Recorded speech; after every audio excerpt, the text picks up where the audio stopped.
ঐতিহাসিক শহরের জন্য মাননীয় মুখ্যমন্ত্রী প্রায় 650 কোটি টাকা প্রথম পর্যায়ে ফেজ 1 যে শিলচর শহরের উপর একটা ওভার ব্রিজ, যাতে যানজট মুক্ত একটা শহর হয়, আমরা সবাই সুন্দরভাবে যাতে আমরা জীবন নির্বাহ করতে পারি, সুন্দরভাবে যাতে বরাক উপত্যকার উন্নয়নে মাননীয় মুখ্যমন্ত্রী মহোদয়ের যে প্রয়াস, আজকে বরাক উপত্যকার স্বাধীনতার পর এই প্রথম এগ্রিকালচার কলেজের শুভ শিলান্যাস।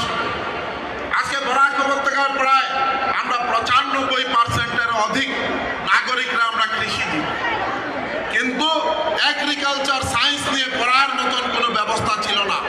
নিউ টেকনোলজি যে এগ্রিকালচার খাতে আমরা নতুনভাবে যা এগ্রিকালচারে যাতে আমরা এগিয়ে যেতে পারি তার জন্য সেই ব্যবস্থা ছিল না। সেই কথা কে চিন্তা করেছে?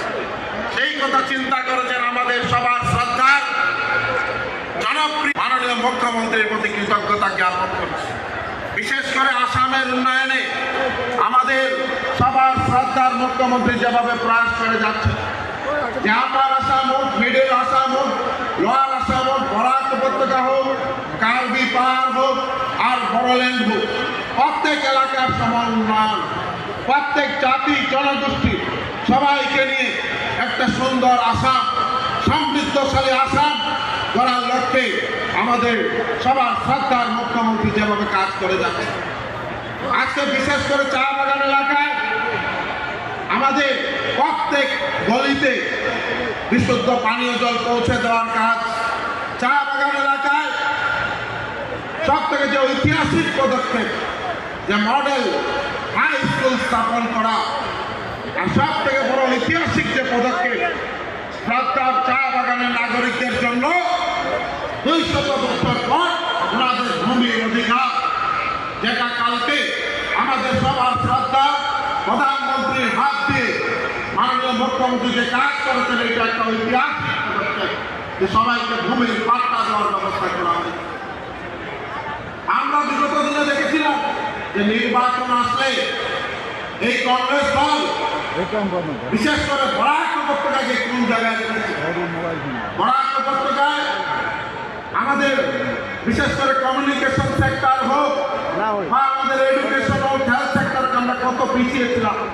আজকে বরাক উপত্যকায় একটা নতুন মেডিকেল কলেজের কাজ চলছে, যেটা আমাদের শ্রীভূমি জেলার রামকৃষ্ণ। আমরা এখন এইমসের কথা চিন্তা করি।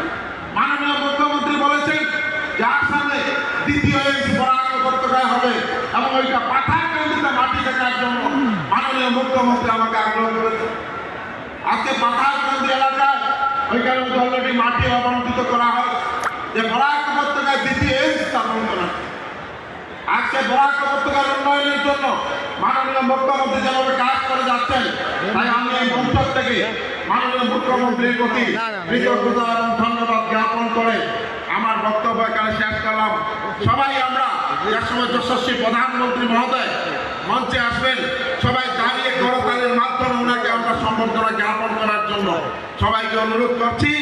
আর প্রধানমন্ত্রীজির বক্তব্য শেষ হওয়ার পর আমরা এই